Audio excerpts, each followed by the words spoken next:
Hey, man, you see it. It's that You Heard podcast, full strength at it today, man. We had to do it, man. It's game one recap. What's going on, fellas? What's going on, Joe? It's Texas A&M week, man. Yeah. What's going on, CB? No more smiles. This is problematic Joe. I have dubbed him problematic Joe. No more smiles, son. It gets real right now. It's Texas A&M week. You know how I feel about them. Yeah. You feel that? That's win energy. This is win energy we're basking in. This is win energy. But you can feel the energy, man. This is crazy. It's like right before this, he didn't have this energy. The whole energy just switched in the room, man. Let's fucking go, man. Definitely did. Hey, man, like, comment, subscribe, all that shit. Let's get into this.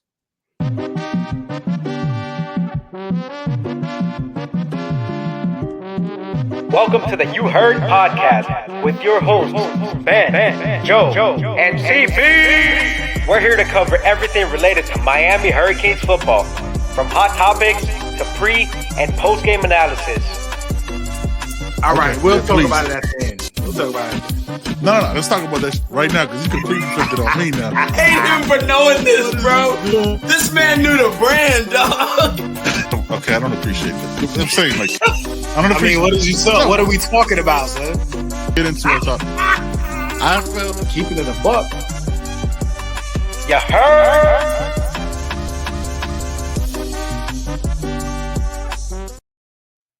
Hey, man, every time that laugh comes on the intro, I immediately feel disrespected by my dog. Just every time. No smiles. No smile. No smiles. Like this. All right, I am all smiles, right? This is win energy. I'm not letting Joe take away my win energy. No eyes. I'm basking in it. I'm basking in win energy right now. He said no eyes. What the fuck is you just gonna look? No down eyes. Just what? Man, people are watching us. It's A&M week, son. It's A&M week. Not yet. Not yet. This is win energy right now. It ain't Monday, man. It's A&M week, man. That's it. Hey, man, before A&M week, let's recap this game, man. Obviously, me and CB watched it from the crib. Our guy Joe was in the building trying to do a, you know what I'm saying, on-site report. We'll figure that out. We're still working on that. You know what I mean? Got my earbuds in the car, man. Oh, you know what I'm saying? That's what my dog does. He's man of a certain age, just never quite remember what. So when I pulled up in the parking lot, it started pouring down raining. Yeah, you're right. You're right. Yeah. Pouring. Right. So I sat there for a minute waiting for the rain to subside. So you sat in your car. You had extra time to make sure you had ample time. Is what you're saying. I was watching people of the state of Florida just walking by with nothing on, man. They just had on tank tops, crop tops, no shirts on, just walking in the rain, just chilling. Just you know water. what I mean? Just water. Yeah. You know what I mean? Just chilling. So I was enamored by that. And when the rain let up, I got out and went inside, man. I ain't catching no tailgates or nothing. Right. You had ample time to remember the earbuds. Remember the headphones. Since I'm people watching, I wasn't thinking about that. I can't or will not remember the earbuds that I'm going to need to be a live, I'm saying an on-site reporter for our guy CB. I was thinking about my glorious seats in the club level. I was thinking about how I was going to get up there, if there was going to be extra security, if there was going to have food, you know what I mean, how I was going to position my legs. Right. What? All these things came to mind, but the headphones didn't. I had two seats, you know what I mean? So I was trying to figure out if I was going to be sitting like this, like that, you know what I mean? Just trying to figure it out, you know what I mean? So. What did you land on? I mean, this is riveting goddamn television right now. What did you? I really want to know, honestly. What did you decide? I had my legs over the seats in front of me. You know, because they were empty as well. So we basically had a whole section kind of to ourselves. Flo and his lovely lady were sitting two seats on the side of us. So me and Flo was pretty much watching the game together. You know what I mean? Poke Kane was around you too. Poke was on, Poke was a little bit to the right of me, about 2 sections over. Right. Cole was over there in front of Polk, actually. So that club level looks like it's the place to be, man. You know what I mean? Yeah, yeah. For the A&M game, it's a little different than what it is now, but we might have to. You never know. Yeah. Might have to put that. We only live once, man. You know what I mean? That is true, my brother. That is true. Every day, you only die once. Facts. Okay. Yeah. But no. Are we doing reincarnation? We going into reincarnation? People were like, "What they talking about, man?" Not gonna do that. Yeah. Yeah. So so for CB, we only die once. So I'm gonna live it up. Yeah. Facts. I like that. All right. Put the T-shirt, Ben. Let's get started on that. The Yoda. Yoda. Yeah. Game one. Joe, you were in the building. Thank you for setting the scene as to how you were going to sit. But what was the crowd energy like? You know what I'm saying? When you're there, we don't always get crowd shots and all this shit. You know what I'm saying? Like, what was the energy like from the crowd? How was the turnout? And then once the game started, what was the vibe for you? The energy was incredible. There were it was a lot of energy in the building. The team came out energized. Warm-ups to opening kickoff to the start of the game, man. It was just energetic. It was just hype. It was turned up.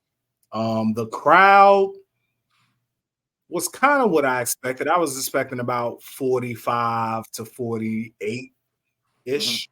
I think the reported, I don't know what it was, 48, 47, something like that. Wasn't it like 50? I thought it was like 49, 50. It was 50. It wasn't 50. It definitely wasn't 50,000 people. I thought it was reported 50. Am I tripping or?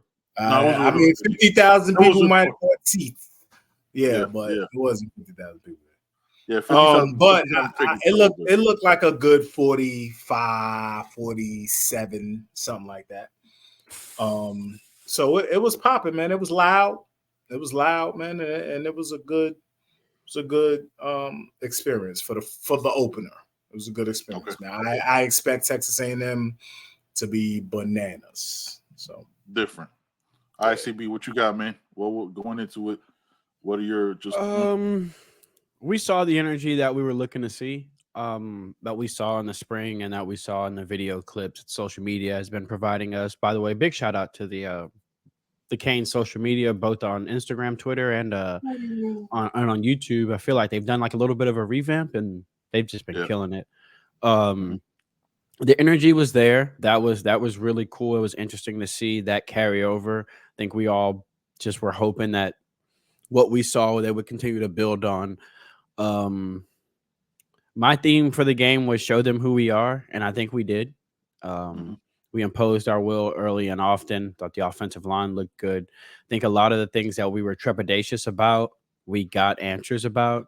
The back end got tested early. Corey Couch got tested early.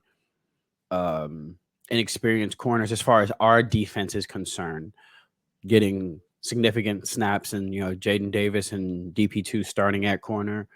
The linebacking play was much improved. The defensive line, the offensive line, the timing with the quarterbacks and the receivers. I think all the things that we were trepidatious about going into this first game, they answered a lot of those questions.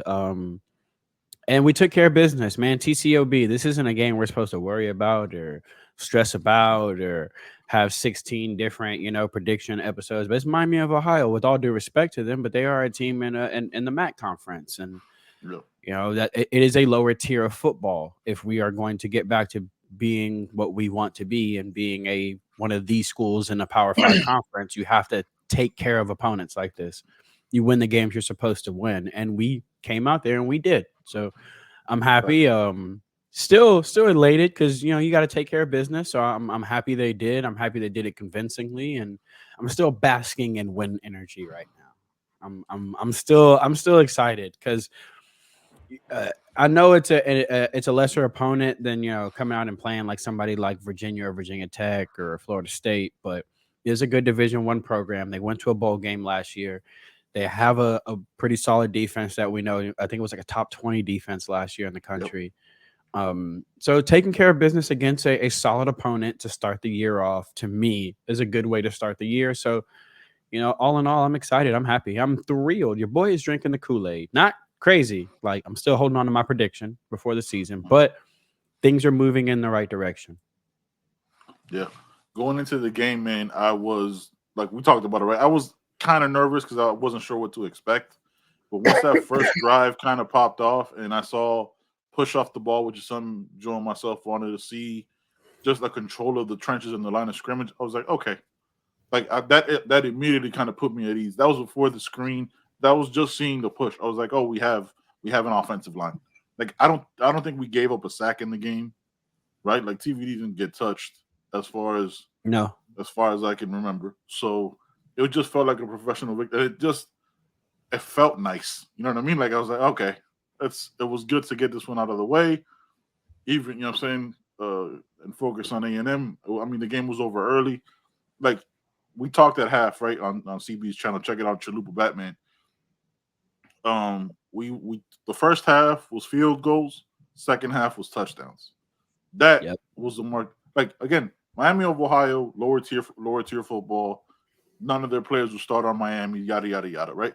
The whole spiel. But too many times have we let these teams hang around. Like you could go back many years. This game was handled in the second half. I thought the running game crazy. I thought the running game was bananas. You know what I'm saying? So I was excited to see that. But yeah, man. Yeah, it just felt nice to see a professional win. You know what I mean? Look, let's just take care of business, get out of here, nobody injured, and focus on next week and the rest of the season. You know what I mean? All right, look. I think like we say, man, if we want to get back to being a 10-win team, a consistent 10-win team, a consistent challenger for the playoff, a consistent powerhouse, you gotta win the games you're supposed to win, right? Mm-hmm. So this was one of those games that we're supposed to win, but also 2 new coordinators out there, a lot of roster turnover. So it's just good that we saw adjustments being made as well. We saw the same things we talked about at halftime, where we got to start scoring some of these touchdowns instead of field goals, and then they converted that, and then you saw them just impose their will up front as far as on the ground. I think to me that's the thing that made me smile the most is to have that kind of performance from your backfield. It was huge. I mean, 250 yards on the ground, 8.1 yards a carry, like. Come on, man. That's how you win football games. Yeah. 27 first downs, man. You know what I mean? Yeah. Got him off the field on. Yeah. Got him off the field on third downs. You know what I mean? There wasn't no 2 for 12. That's what I want. Yes. 2 for 12 from Miami, Ohio on third downs. Got him off the field on third down. Of 12. That's When was the last? I wish we could find that stat of when the fuck was the last time we saw that. But that's what we expected from a Coach Guidry defense, right? That's what he's done. That's what he does. He gets people off the field on third down, man. So that's Joe, you CB brought it up and you just kind of piggybacked, and I want to ask that question before we move on to the next topics. So, look, y'all know football better than me. I'm saying I'm always the first to admit. So, Joe, you know this defense a little bit better. And so CB, you'll handle the offensive side, right? So, Joe, what did you see this year? Just off one game, right? We're not extrapolating that out to the whole shit. Just one game. What did you see different from game one this year to previous iterations of a Miami defense? Discipline. Yeah. Everybody was where they were supposed to be. Even with all the chaos, right? With all the different looks, with the disguises, so we disguised blitzes a lot and dropped out, or zone blitzed a lot, send an outside backer, drop a end or something like that, send the middle backer, drop a outside backer, stuff like that. But everybody was where they were supposed to be. So you saw the quarterback trying to throw into tight windows. There was very few times where he threw to a receiver who was open. You know what I mean? He was throwing into tight windows. There was a play specifically, man, that we blitzed. Najee dropped. He dropped back. Yeah. Lot had to run out, and Najee was there, so he had to throw the ball away, basically. He tried to fit it in, but he couldn't. That was the thing, man. Not too many mental errors. And they got off the field on third down. That's what we were not last, but we were in the bottom half of the country in third down efficiency. Yeah. On defense. So yes, that's huge, man. That's huge. So yeah, man. What I would like to see improved is turnover. We didn't get any turnovers. We didn't cause any. We didn't recover any fumbles. We didn't get any picks. So, we were close though. We probably should have had about 3 picks. Kelly almost had one on a play where he dropped back into coverage. Yeah, he knocked it down. Yeah, he knocked it down. Yeah, there was a couple, man. So we'll get them. They'll come. But yeah, man. Very impressed with the way we got off the field on third down. So CB, before we get to the offensive side, one thing me and Joe we've talked about all together. We talk all the fucking time. I saw a lot of communication out there. A lot of communication. That was on defense. That was one thing that we didn't see. The players were perceptive. They would talk back and forth. That was one thing I was just watching that pre-snap. I was like, oh, they locked in. Like they know what they're supposed to do. And to Joe's point, like you didn't see a busted coverage. You saw like one fluke catch. You know what I mean? That Damari Brown was towards the end of the game. Damari Brown was there. Just didn't turn his head back, but for the most part, he was That's there. What like a lot too. Yeah, he didn't turn his head back. If he turns his head back, that's a pick. Like that should have been his easy. But didn't get his head wrapped around. So you know what I'm saying? He's a freshman. They'll work on that. But yeah, that's one of the things I was like seeing the safeties, the linebackers, everybody communicating was just like, okay, like somebody really knows this defense, or everybody really knows this defense more than they've let on. Because we're always told like, oh, it takes time. But just because look, we saw a whole new coaching staff last year. We saw what not communicating looks like. So now seeing the communication from game one with all the new players and the transfers, I thought that was dope, man. What you got on the offensive side, CB? How'd you see it? Or if you want to touch on the defensive first. To the communication point, I don't know if you guys noticed, but on Wes Bassein's sack, by the way, first sack of his collegiate career, so shout out to Wes. I don't know if he was originally supposed to go, if James reminded him he was supposed to go, or if James sent him. Because right before it, James came down, got in his ear, and literally is pointing to the gap. Like, right here, Brody, this is where you need to be. So I don't know if James sent him, if James reminded him that he was supposed to go, or if James reminded him that, this is yours for the taking on here if you go here. Because he drops down, gets in his ear real quick, points, drops back. West shoots the gap, gets the sack. So to that communication, we literally saw that out there on the field with two of our guys are going to be like the heart and soul of our defense this year, Wes and James. But on the offensive side of the ball, the offensive line, the push they got, there were some runs where I felt like we didn't move the line of scrimmage like we did at times earlier in the game. But once them boys got in rhythm, I mean, Inez Cooper, y'all, was just moving people. Some of them lanes for Henry Parrish and Mark Fletcher were it was just incredible to see a running lane like that. See space. I feel like we never saw space last year. So to see some space, that was a lot of fun. It was obviously good to get all 3 running backs going. What was really, really impressive from the passing game, though, was no drops. Didn't look like there was a ton of miscommunication. There seemed to be a little bit of miscommunication by Horton once. Yeah. Yeah. But for the most part, TVD looked like he was in rhythm and in sync with Jacoby George, who looked really good. Jacoby George after the catch is a problem. Like I can see now what Dawson was saying, how they're seeing a different version of him. He looks like a completely different player. Colby Young looks like a complete receiver. He was the jump ball guy last year. He looks like a complete wideout doing the underneath. It's still deadly on a screen, and just after the catch, he's physical. Like we saw him barrel through 2 DBs on a hitch, so that was impressive to see. X is X, as reliable as ever. Our quarterback looked comfortable. We didn't air it out like we were kind of hoping. Not a lot of deep shots. I don't really think they took any.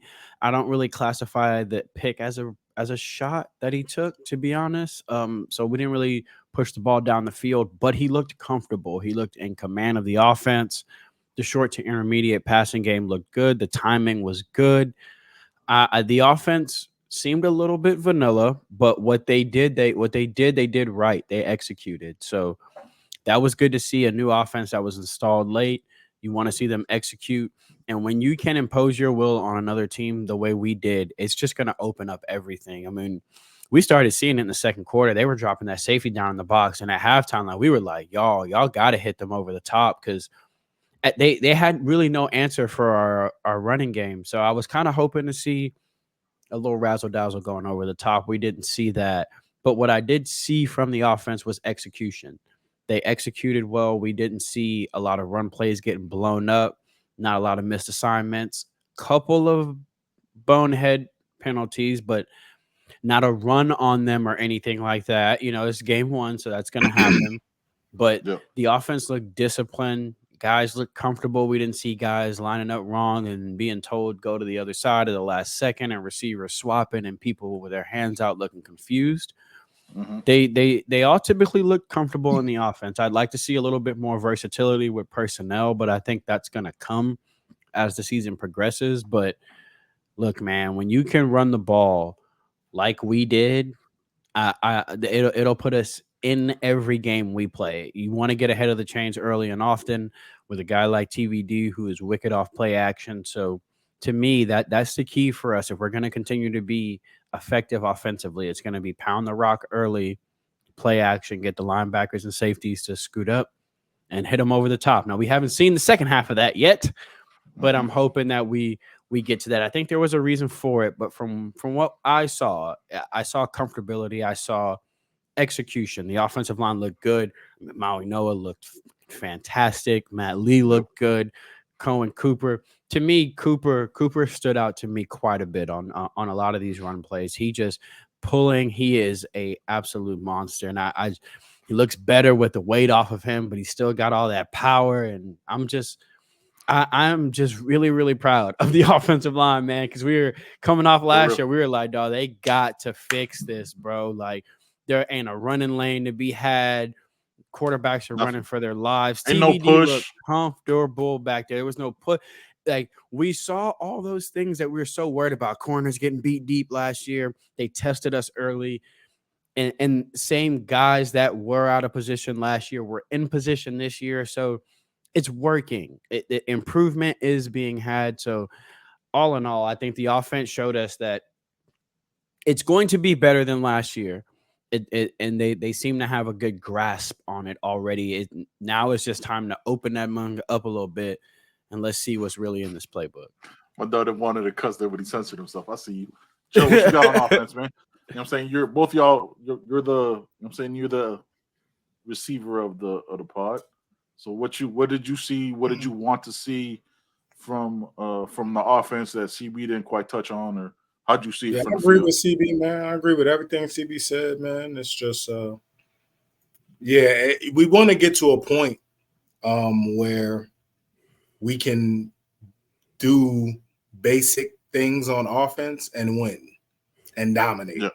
We want to get to that point where we play teams like Miami of Ohio, no disrespect, like we're saying, but teams of lesser talent and,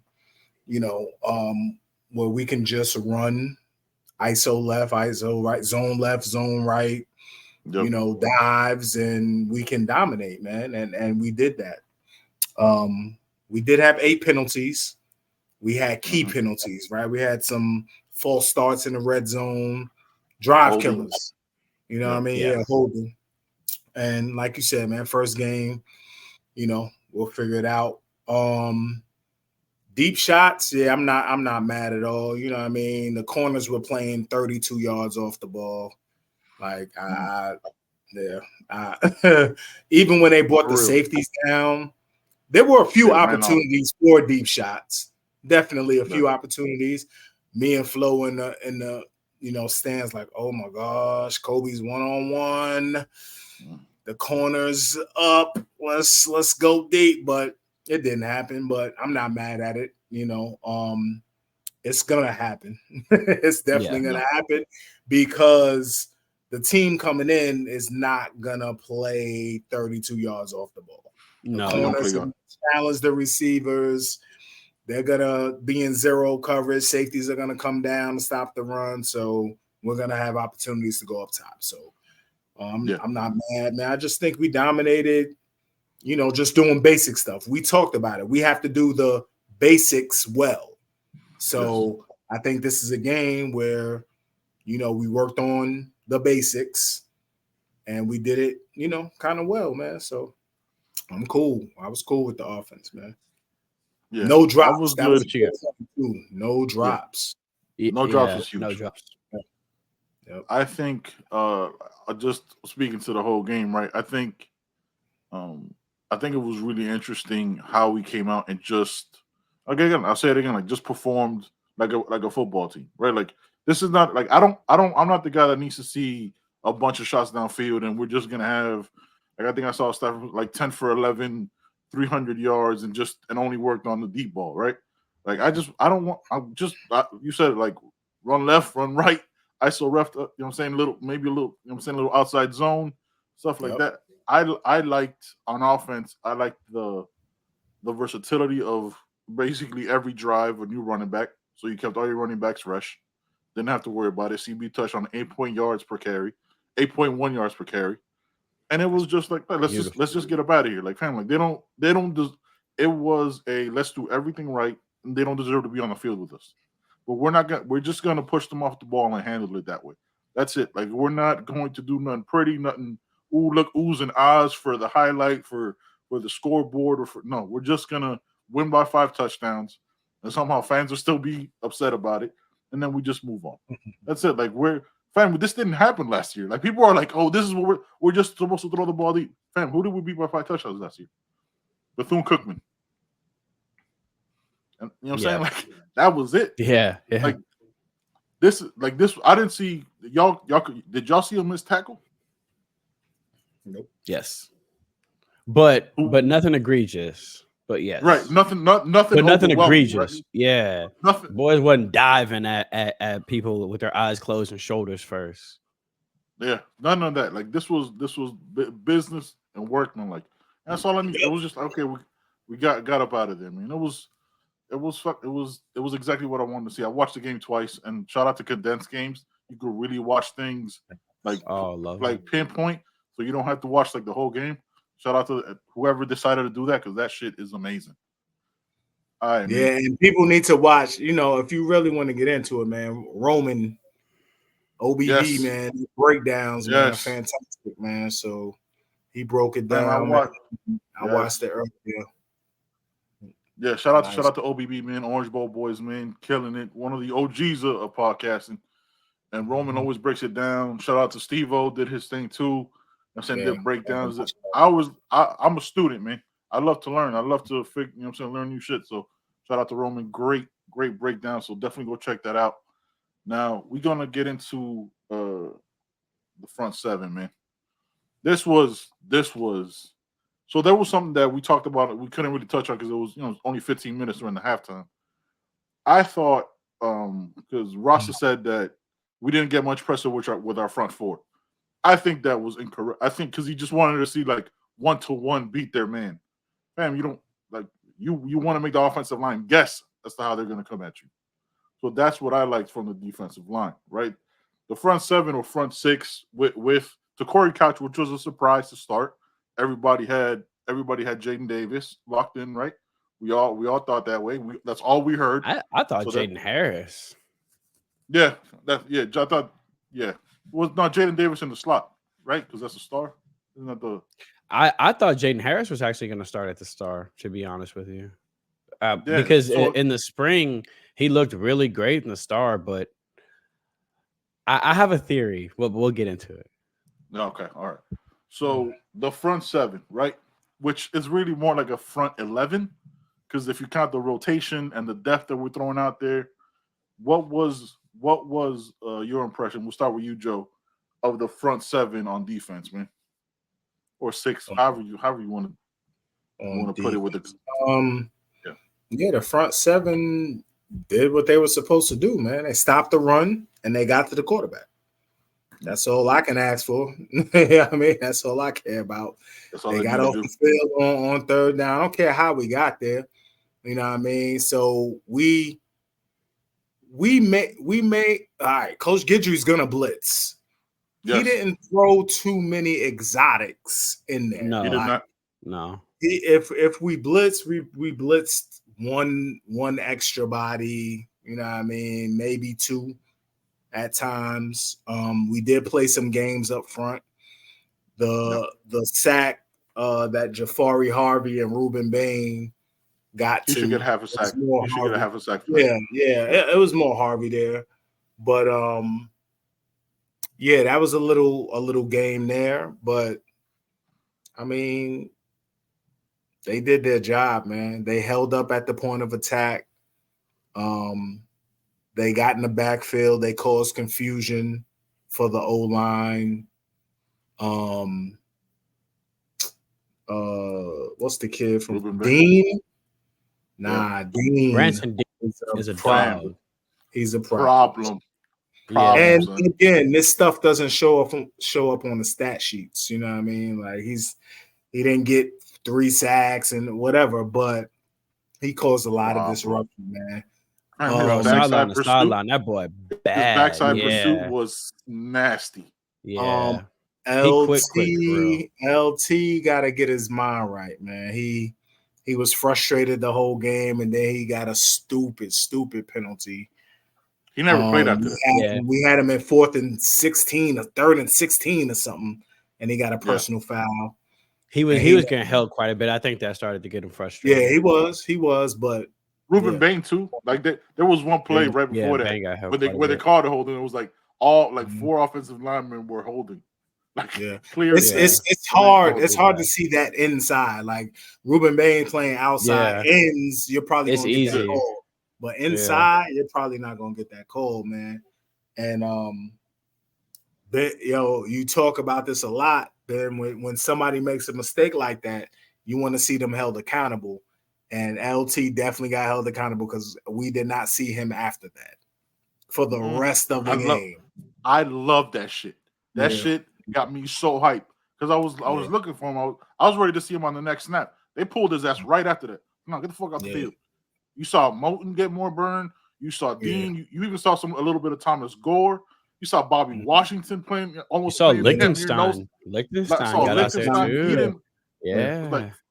Like I understand, and you're right, Joe. You know what I'm saying? And CB, you probably echo it too. Like on the inside, it's very hard to see that hold. Fam, LT's been there too long to still be getting that frustrated. You've been getting held the whole fucking time, and you still, fam. Like I need you to be more mature. Like you can't do that shit next week. This fucking game don't matter. That shit was a wrap. That shit was a wrap. You can't do that. You can't extend the drive. And in that situation, right, man, we had him down by the goal line. We just got off the field. Well, supposed to be off the field. Yeah, you can't do that. That's a no-no. But back to the point, man. Yeah, the front seven, in my opinion, look good, look solid, man. They did what they were supposed to do. They did their jobs. They had a job, and they did what they were supposed to do. So, ain't that nice? Ain't that nice though? It is good to say. Yeah, it is good to just be able to say they did their job. Yeah. I think what was cool too is some of the guys that produce, like Jared Harrison Hunt, y'all. Like Hey, 81 was getting busy in the trenches. Fam, I And thought that like man was playing both ways, man. I thought Jad Harrison Hunt was playing Oh, because Matthew McCoy? offensive tackle or something. B. I was like, yo, they using this dude like refrigerator Perry out here. I swear to God, I thought the same thing when I first saw That's the hilarious. last name. Because I'm looking That's at Flo big like, yo, 81 is on offense. I What's know. going on? We like JHH is playing freaking tight end or something. Did not know that was Matthew Matthew he's McCoy's athletic number. enough to do it, but you know, he looked really good. Harvey looked good on the outside. Moten looked good in the middle. Moten is a space eater. Yes. Like Yes. he gonna eat up space. Man, Branton Dean looked good. Mhm. Shout out to the big dog Jaden Wayne. When they gave him his reps, he gonna get on the field more. Cause I know again it's Miami of Ohio. This man was unblockable when they put him in. Mhm. Obviously, I mean, Ruben Bain showed up and showed. I mean, we know Ruben Bain Fam, is did you see the going to be Ruben slowdown Bain. of his bend? Did you see the slowdown on Roman's shit?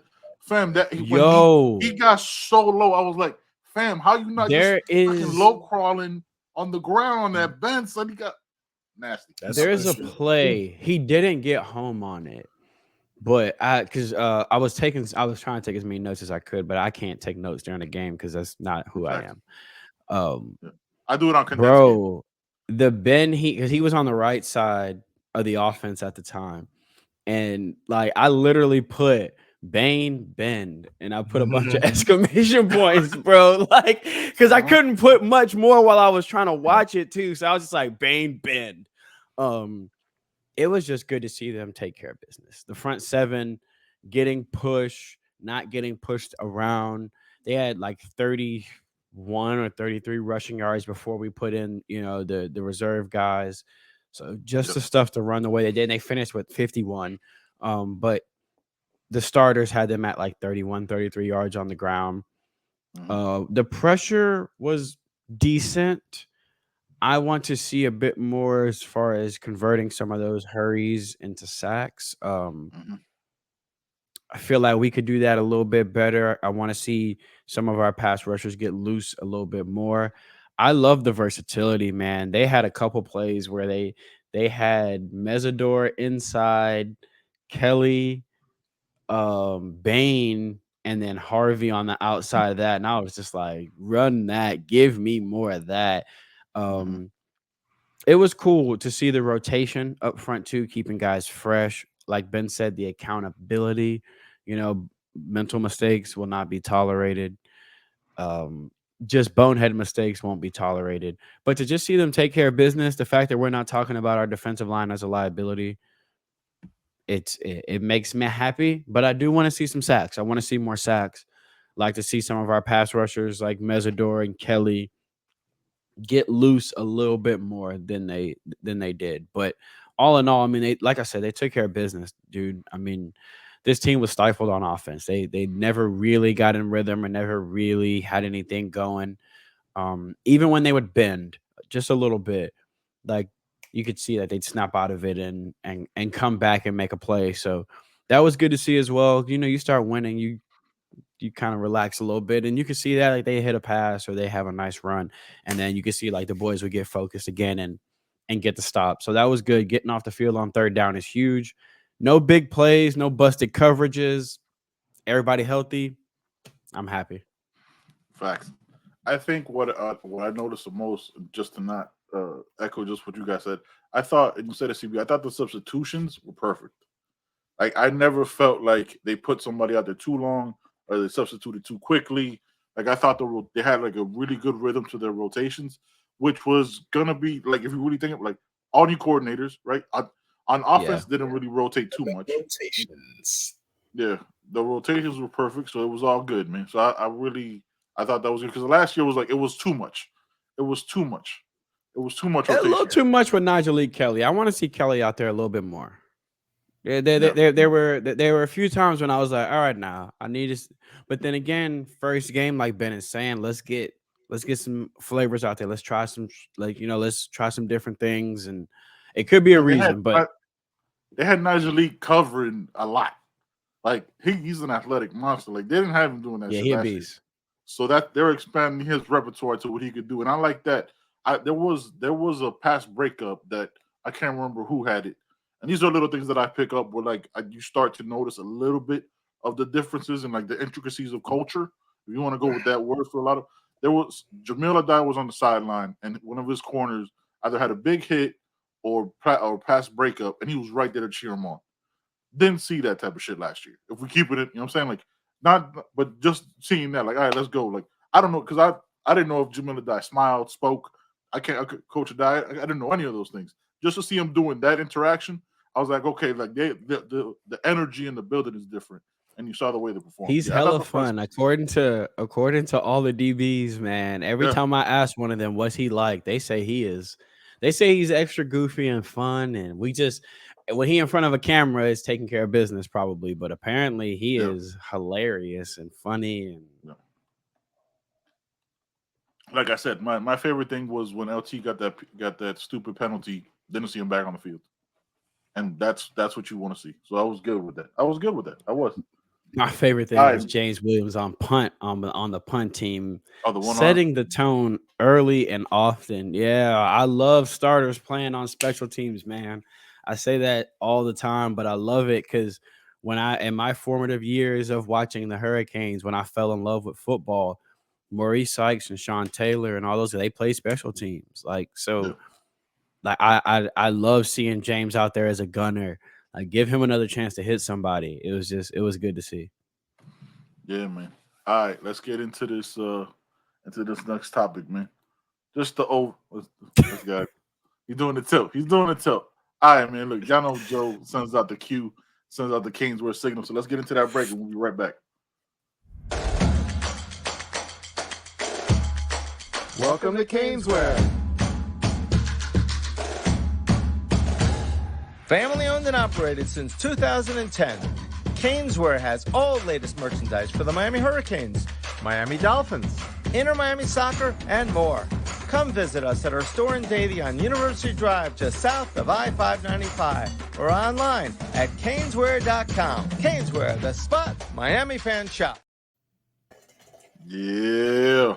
Joe, when are you going to be at Caneswear?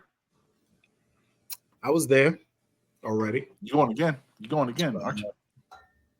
Yeah, I need to order. What'd you get? I found the orange shirt for me. I found the orange shirt for my wife, but Texas A&M is an orange out. So I need to. Are we going orange top, orange bottom for that? I don't know, but it's an orange out, man. So the fans will be oranged out. So I didn't go orange top, white bottom. So, yeah, probably orange top, white bottom, or orange top, white, green bottoms. I'd be okay with that. Orange top, green bottoms would be fire. But if they calling for an orange out, it's probably gonna be orange and white. I would go all orange. But throw all oranges on, man. I don't think when the last time we went all orange? Probably Stephen Morris years. They're probably Mark Walton years, yeah. Like it's been. But you know what I mean? The store is big, you know what I mean? Not too many collisions in the store, man. So I got to talk to Brett. Yeah, I got to talk to Brett for a while, man. We were chopping it up, so that was good, man. Did you get a chain? I did not get a chain. I didn't see any chains. I think those get the old store. Yeah, I was looking for some cotton shirts. I don't like the Adidas Arrow ready. Yeah, I don't. Nah, man. I was like, yo, point me to the cotton section. For real, I mean, but yeah, Caneswear, man. Like a thunder and lightning on this bitch. Shout out to Caneswear, man. That's the family, man. That's the family. Yeah, I'll man. Be there. All right, where I got this. You know what I'm saying? Dime Live. It says Van Dime on the back. It's pretty fire. Yeah, I saw that. Yeah. I'm gonna have to. Yeah, I already got my orange shirt. Okay, I'm good, money. Cotton. I have to go with old. Actually, y'all know me. I'm wearing a jersey. I got my orange jersey ready. Yeah, I know you. Are you doing the wings? Are you doing the winged orange jersey? I bought a new. That might fuck around and be bad. I bought a new number 1 orange jersey and I wore it last game. I'm probably gonna rock the 20 for this one. Shout out to my boy James Williams. My Ray should be in soon. I got a Ray jersey, but it's a white one. Oh, the NIL Jones, right? Yeah, I got a Ray best of white, and then I think I'm gonna get a green one. I think I'm gonna get a green, and I want to get a Fletch, but he gonna change the number 4 once he gets the chance to change the 4. Once Kobe's gone, he changing the 4. That's what he wore in high school. So I don't really want to get a 22 because he gonna change it anyway. So he's gonna change it next year. On I may get a Jaden Wayne or something. Support my boy. Yeah, I might get that 4-4, or if there's an Ahmad Moten, I might get that. He gonna change that though. He gonna change the 4 the second he get a chance. I know. That's why I don't want to get the 44 because he gonna change. That's why I felt safe getting Ray because Ray got his number. But like if they don't get their number, I'm like, man, I'm gonna wait till you go ahead and change that, and then I'm gonna get it. All right, CB, let's start with you, man. Who were your offensive and defensive standouts for this game? Inez Cooper on offense. Mm-hmm. Kobe Young on offense. Actually, no, I'll go Inez Cooper. AJ Allen ran the ball hard. You're welcome. A big fan of AJ. 5.2 yards a carry, 9 for 47. So I'll go Inez Cooper and AJ Allen. I just thought Inez Cooper looked like a absolute monster in the run game. On the defensive side of the ball, Kiko Malinoa is the true. He is heaven sent in this defense. He is everything we needed and more. Who knew when we signed his brother Francisco CC. or Francis? I get their names. CC. When we signed CC, Kiko was standing right behind him, and we didn't even know that day that the linebacker we needed was in the same room. I had no idea. Kiko a monster. So shout out to Kiko on the defensive side, and Cam looks like an All-American safety should. That dude Cam flies around the field like his head is on fire. He laid the wood on a couple dudes that just like, dog, he looks like he's just in rare form. So I'd say Kiko and Cam on defense. On offense, Inez Cooper and AJ Allen. Because again, he came in late. For a guy to come in that late, be productive like that, 5.2 yards carry. Really, really happy with AJ Allen's production. Did they all have 9 carries? Everyone except Chaney. Chaney had 8. So Paris 9 for 90 and a touchdown. Fletch 9 for 76 and a touchdown. AJ 9 for 47 and Chaney 8 for 38 and a touchdown. I was going bananas when Chaney scored, man. Dog ran over at the goal line. I missed actually my fantasy draft, like the first 2 picks because of that drive. Because Emory was in too. So I'm losing it. I'm on Twitter going crazy about Emory. And then Steph was like the draft. So I jumped back in, and then the touchdown happened. I jumped right out the draft. And I missed my first 2 picks. Yeah. I didn't care. Dog, Don Chaney carried a man on his back and then ran somebody else over. Fuck this draft.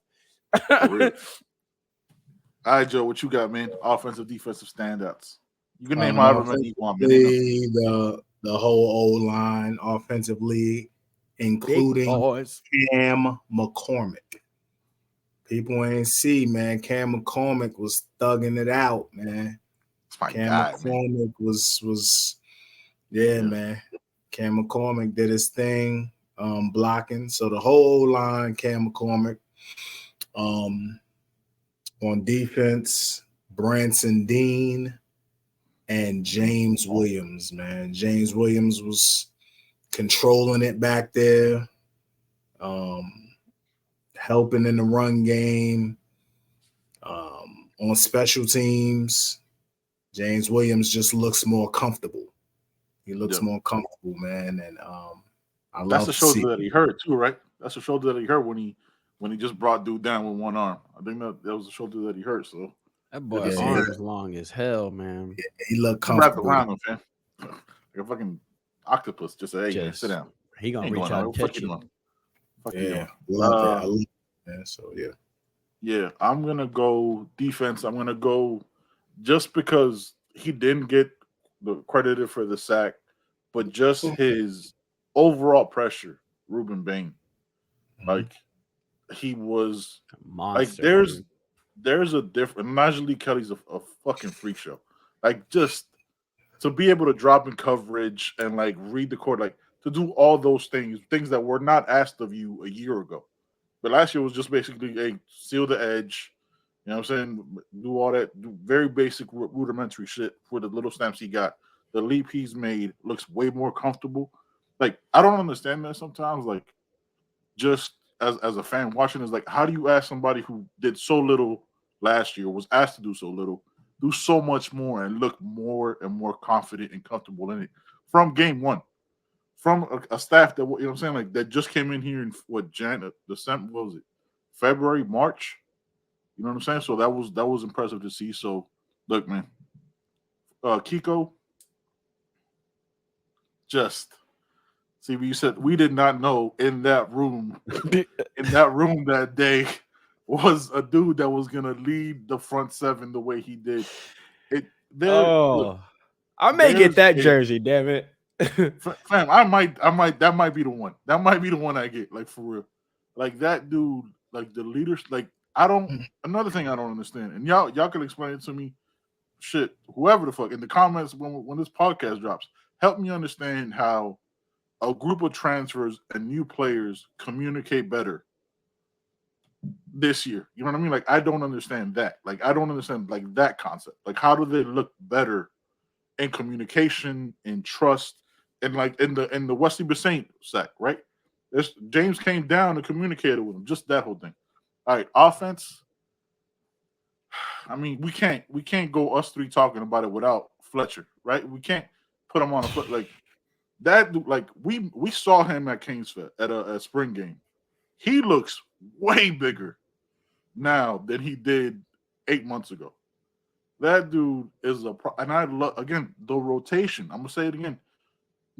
To have 4 running backs with 8 carries or more is bananas. Kept everybody fresh, and everybody looked in rhythm, and nobody looked like, oh wait, I didn't get my turn. Oh wait, I didn't get my turn. And Kobe Young, man. Kobe Young looks like that guy. Like they said we don't have a wide receiver one. He's numero uno. That's just X is the safety net. You know he's gonna be there when TVD scrambles. They read each other's thoughts and shit. But Kobe Young, just again, kept it very safe, very rudimentary. But yeah, Kobe Young is my offensive. Hey, I felt like AJ, like the offensive line, Joe, on that first run, like he just followed Matt Lee for like 8 yards. You know, that was. I would like to see more. Like you mentioned something, CB, about the O-line opening holes the size of fucking Texas. You know what I mean? I would like to see the running backs, aside from AJ Allen, Mark Fletcher, because it looked like AJ Allen especially, he looks to daylight. You know what I mean? Yeah. Henry Parrish is more, except for on the last play where he shook him. The vision. Game, he's more just. There was a couple of times where he could have hit and been gone. You know what I mean? But I would like to see that more. But yeah, man. I just want to see explosiveness. That's it, man. I want to see explosiveness, man. So Joe, to that point, and we ain't even showing Chris Johnson yet. That's the explode. I think actually, and you bring up a great point. Like that was the difference when they brought AJ Allen in over Henry Parrish, right? But I actually thought Henry Parrish got better with his vision as the game went on, because I think there's a camaraderie in that running back room where like, we all gonna eat, so we all let's tell each other what we're seeing. Henry Parrish didn't have the little bounce outside last year. He didn't have that juke in him even earlier in that game to even bounce it outside. Usually he just runs where the play is supposed to go, right? So he talked to an AJ Allen, talked to a Fletch. Like those conversations get different. We're like, yo, man, this is what they're doing, picking up their tendencies, and that's what it looked like. I thought Henry Parrish, yes, he doesn't have that. He doesn't have the twitch that an AJ Allen does, right? Like he just doesn't. It's not a knock on him. There's different people. He does. I think But I don't think think much like Jake he's Garcia, bro. I think we hurt that dude last year. I think because if you watch him at Ole Miss, like the way they used him, especially out the backfield as a receiver too, like he was juking when he was at Ole Miss. I think running behind an offensive line last year with no push, no opening. I think last year he was, I'm gonna take what I can get. I'm gonna get my pads down and I'm gonna take what I can get. He's probably tripping when he get a handoff now and see daylight. He probably like, yo, what I'm supposed to do with this? But the difference is AJ didn't have that. AJ doesn't have that pulse. AJ has see it go. There's that thing where like Henry Parrish has it. He's like, oh shit, I got a hold. But he like that split, that quarter of a second is the difference in the decision. Like he has it and he might get outside and bust, but he doesn't make that initial decision to make it happen. But again, like he got better while the game was going on. So I give him credit for that because I've been an AJ Allen fan. Y'all know me. I've been standing for him. But I saw it now. I saw improvement through a game that I didn't see before. I didn't see an improvement from anybody while the game went on. Yeah. You asked earlier, like, how's the communication better this year? 3 words, bro. They bought in. This team is bought in. That's why you can see the young. When you saw some of the young guys get the PT in the fourth quarter, you look at any of them sideline shots, bro. The veterans, the juniors and seniors, they hype, they happy, they looking over like, yo, Damari in the game. Like this team feels different. They feel like they bought in. The energy when young Emery got in, like you could see they paying a TVD on the sideline. He's smiling ear to ear when Emery completes a pass. Like it feels like the team has bought in to the Cristobal way, to Cristobal's vision. Now we just got to put in the work. Now we just got to execute. We got to keep grinding. We got to look. There's gonna be hiccups in the road, but we gotta stay the course. And the man's got a vision. Let's carry out the vision. Yeah. All right. So this last segment, man, before Joe falls asleep, this is getting close to his bedtime. You know what I'm saying? So this right here isn't improvements from the previous game. That shit's done and over with. This is a very early look into the things we want to see improved upon towards A&M because this is our early season test. We don't have another test until North Carolina way later in the year, you know what I mean, like 3-4 weeks from now. So these are the things we want to see very early from. I watched the condensed game because I'm not spending 3 hours watching A&M. It's just not going to happen because fuck them. You know what I'm saying? That's just how I feel about it. It's fuck everybody but the Kings. What we're doing. Like, you know how I do. So I want y'all thoughts on what you guys saw from A&M and what we need to improve on going into that game that they might have shown you that is a weakness and that they've improved upon too, that we need to get better at. See, Joe, let's start with you, man. I think we need on defense. I think we need to I think the corners are going to need to cover better one-on-one because they're going to be tested a lot. They're going to be a lot of shots down the field. They need to get their head around and make a play on the ball. You can't just try to play the ball when you're gonna have to make plays on the ball. So I think we need to get better at that. I think we need to run the ball better. I think we're gonna need to take deep shots this game. Definitely. I think we're gonna have a lot of opportunity for deep shots. So I think we need to take deep shots. Penalties, definitely. We had 8 penalties last game. We definitely have to clean that up, especially when we're driving and when we're in the red zone or, when we have the offense on the ropes. Gotta definitely clean that up. That's it. That's pretty much it for now. That's pretty much it. Nah, CB, what you got? Connor Wigman looked like he is poised to air it out a bit this year. They are stretching the field deep. I think they've got one, two, three, four receivers with at least 3 catches and average at least 10 yards a catch. Mm-hmm. They pushed the ball down the field early and often. We're going to have to get pressure on him.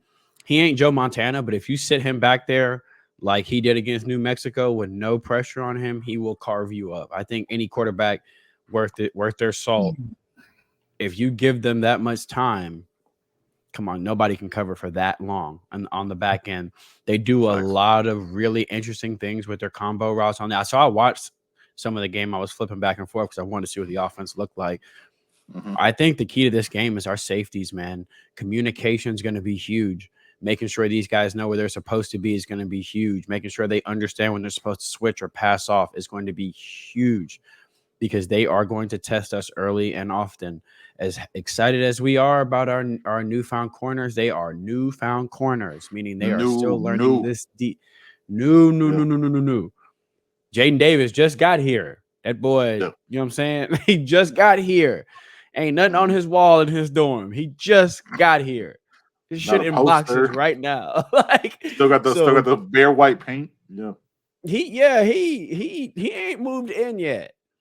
You know what I'm saying? He don't even got a 305 area code yet. That's how new he is. So James and Cam communicating, making sure guys understand the assignment, understand where they are, where they're supposed to be. None of this, both guys taking the crosser when the wheel routes right behind it. Now we got a busted coverage. None of this, the safety collapsing or taking the post when you are supposed to stay over the top. I would like to see sound defense. We are not going to win this game making mistakes on the back end. We got to be sound. Evan Stewart is a beast. Ain't no ifs, ands, or buts about it. That boy bad. He gonna get his.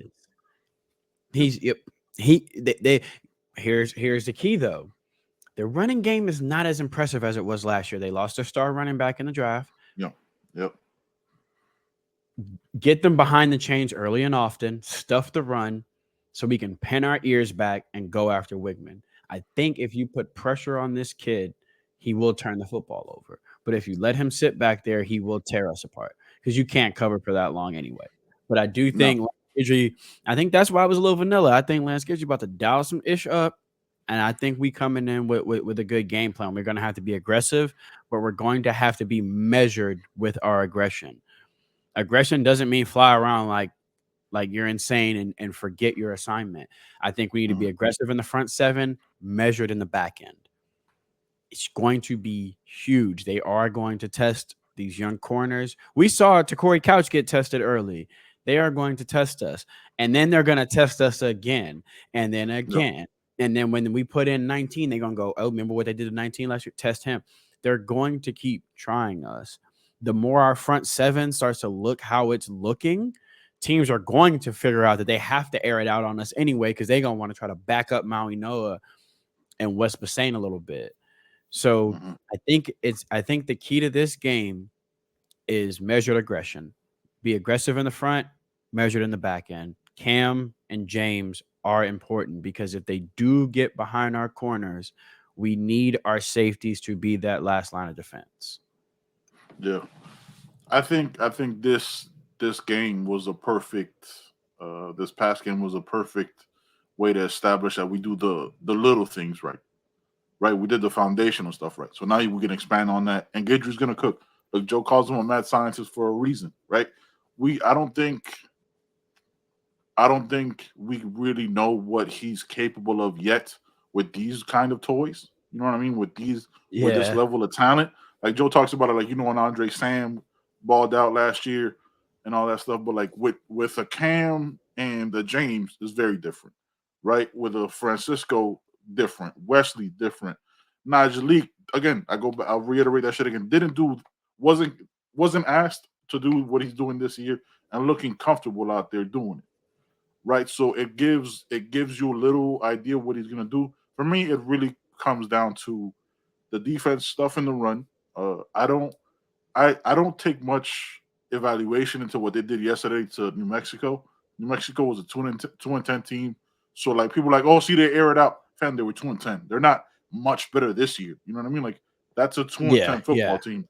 You don't jump to be a 10-2 football team. You know, like there were even with the catches that they had, they were still contested. Like the receivers were just better, but the DBs were right there. I believe our DBs are better. You know what I mean? Like we didn't see the Damari burn when I wouldn't say he got toasted on that because he was right there, but we didn't see that earlier in the game. Like we saw our DBs being there intact, and we didn't see no deep plays. So yeah, man, they have to control the line of scrimmage. The defensive line is solid, but if we see a similar kind of push, and I think this is going to be a Fletcher game. You know what I mean? Like this is going to be not too much. I'm not saying he's going to get 20. I'm saying he might get 10 or 11, maybe 12 carries, while everybody else stays right under him, just to switch it on. Keep that offense off the field. Yeah, keep that offense off the field and just continue to control the ball. You know what I mean? Control the clock. And yeah, man, it's going to be a tough game because, you know what I'm saying, they're talented, but they have nothing historical. And I hate their head coach and their offensive coordinator. So I'm not going to sit here and act like I'm not biased as fuck, too. You know what I'm saying? And they got and they got that weird thing where like the people are like ROTC, but they're not like really. Yeah, they're agriculture. Military. Shout out. Yeah, they're not. Look. There's nothing wrong with, you know what I'm saying. Gig 'em. I don't even understand what that means. Thumbs up is terrible. Since we were trying to work on something cool for Miami of Ohio, maybe we should work on something cool for A&M because this is terrible. Maybe they should just do like an A. I'm just going like this. How about that? This Ooh, like an A, but also it like plows, so it's like agriculture. So it's a movement. It's a move. It's a movement. A&M, get at me, bro. NIL deals. Gig 'em. Plow them. It's a whole different thing, man. It's a whole different thing. He's disrespectful. So he's a disrespectful dude, man. Hey, when they get hyped, they could do like the Ultimate Warrior and just like plow. Look, Joe almost broke. Plow. Did y'all watching a little bit of the game or the condensed game? Did y'all see anything from the A&M like before we end this pod? Did y'all see anything from the A&M that was not a cause for concern, but something to look at? Evan Stewart is a problem. That boy bad. He's electric. They've got a talented receiving core, a very talented receiving core. But I do think they're not impressive on the ground, and I think that's where we'll be able to stuff the run and pin our ears back. But that receiving core is talented, and they're deep too. I mean, what about that defense? They got about. Yeah, I mean, man, that's it. So New Mexico State. That's what I don't want to. But yeah, because that defense is supposed to be all 5 stars. You know what I'm saying? Like if we doing the star shit, like that defense that's not supposed to be like any kind of competitive. So New Mexico State's running back, 11 carries, 50 yards, and a touchdown. He averaged 4.5 yards a carry. That's too much. The guy below him, 5 for 19, 3.8 yards a carry.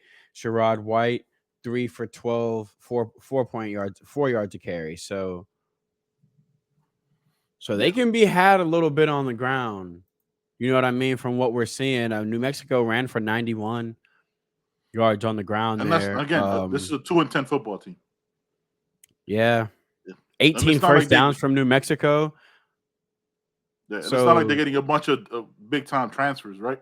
So this isn't like a thing like this isn't like a other football teams type of situation. They're not. Nobody's be like, yo, man, I really want to go to New Mexico. No disrespect, brick by brick. You know, you're our guy, man. You know that. But there's nobody be like, yo, man, New Mexico's it. Ain't nobody out there on purpose. Ain't nobody. They out there trying to make it somewhere else. But they clearly had a bit of a ground game, and they established a bit of a ground game. If New Mexico can average 4.5 yards a carry, you know, we should.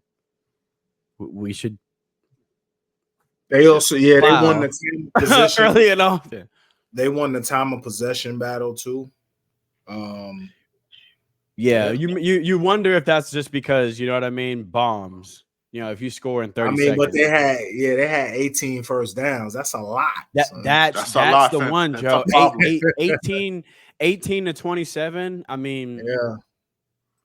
Even Texas A&M on third down in this game, 3 for 7 on third down is that's not good. You know what I'm saying? That's not that against a 2-10 football team. Yeah, and you see 52 to 10, you're thinking, oh, that's probably like 1 for 3 on third down because they probably never had that many third downs. But you know what I mean? 3 for 7 on third down, 63 plays to New Mexico's 59, 9 penalties for A&M. So they've got some stuff to clean up as well.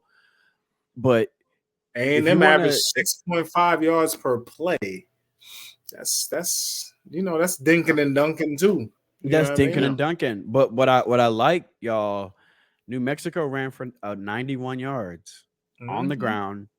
Their leading rusher, 4.5 yards a carry. Second one was 3.8. The third was 4.0. Like, there's some cracks in the foundation. I know they don't got CC Maui Noah up there. I know they don't got Matt Lee. I know they don't got, Javion Cohen on that offensive line. And they don't have Mark Fletcher. So there are some signs there where you can go, oh, I mean, that 5-star defense, and everybody can be had some way. You know what I mean? There's cracks in everybody's foundation. It's just about what you do to make sure that the crack in the foundation makes the bathroom door not close all the way and not makes the damn house tumble over. We got cracks in our foundation too, but it seems like their cracks are something that we've shown we can do early and often is run the football. Given this 3 guys a total of 19, 20 carries and having them average over 4 yards a carry, that sounds like what we just did. That sounds like if I just tell you that on paper, you'll go, oh yeah, you guys had a good running game. And if I say no, that's New Mexico against A&M, you're gonna go. And you also don't expect a New Mexico team to want to run the ball 20 times when they're down that much. Yeah, you expect them to just try. Yeah, when you're there trying to. Okay, what are we doing? Somebody burnt popcorn in my house, man. That's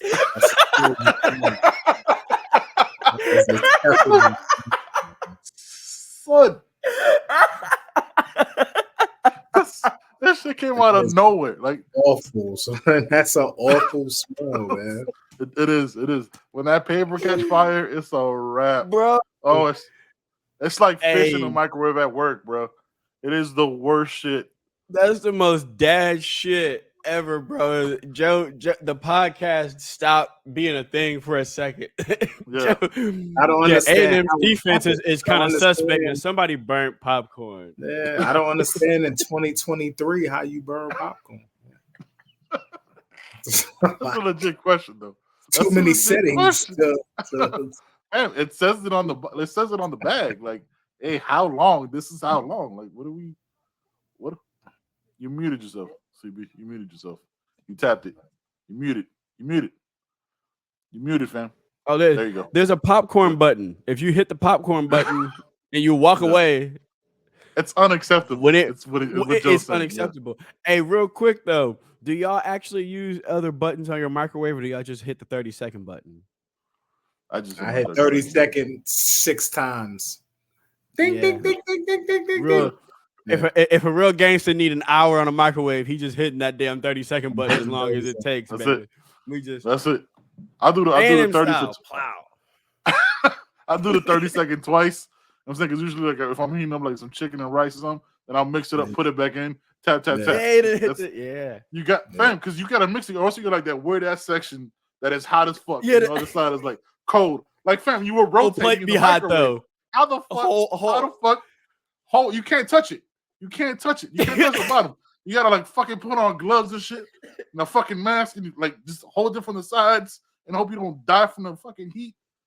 Microwaves don't make no sense. Pete Joe's face the whole time we talking about this, bro. He's so looking over in the direction of the burnt popcorn. So he's so angry. When Joe's quiet, someone Joe's quiet is like, how does it the whole time he's thinking, yo, it's 2023, right? What are we doing? What are we doing? Joe was thinking about his microwave settings. We was talking. He was like, "There's a popcorn button. There's a 30-second button. There's a 1 minute button." And he was envisioning the popcorn. All It was just, you just press the button and it's a wrap. Then he realized he didn't even ask for popcorn. He was like, "What the fuck is?" She makes popcorn every day when she gets home from school. So you should be an expert popcorn, man. It should be so buttery and perfect popcorn. No, we don't buy popcorn and we just buy the already pre-made shit like the Eat Light or some shit like that popcorn that's already in the bag. You just open it. That's it. I forget what it's called from Aldi's. My wife always buys that shit. It's already done. Man, we don't like popcorn. We're like, if a movie, like we about to watch a movie, we'll pop some popcorn. We don't pop. I don't like the smell, man. You like the movie theater? Yeah, smell? Bro. Popcorn. Yeah. Popcorn is better in theory than it is actually to have. Like you be like, "Oh, I want some popcorn." Then you pop it, and it smells great, and you eat like the first 4, and you're like, "I don't really want this shit." Like, yo, Dylan Stewart needs to come on home, brother. He's going to, fam. That if your head coach gets disrespected like that, you can't. I just want to say something. Dude grabbing my face, bro. I'm sorry. Like, I just want to say something.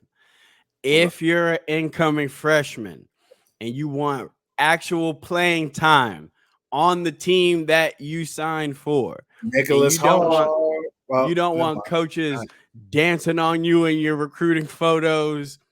Come to the U, where freshmen play early and often, where you don't get developed immediately. Get 4 snaps on a team where the star receivers only accounted for 5 catches between the 2 of them.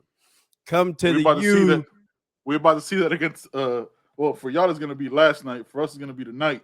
We're about to see a whole bunch of freshmen not playing at a school that's supposedly good. You know what I mean? Oh, by the way, they in pregame right now. If you like 3-stripe gang and you don't like slipping on plexiglass, flip. Mm-hmm. Yeah, we don't do that. Let's go. We recognize what physics is. All right, man. We up out of here, man. It's that You Heard podcast, man. Joe's still mad about that popcorn. We up out of here. Peace. I'm about to go see what's going on right now. So.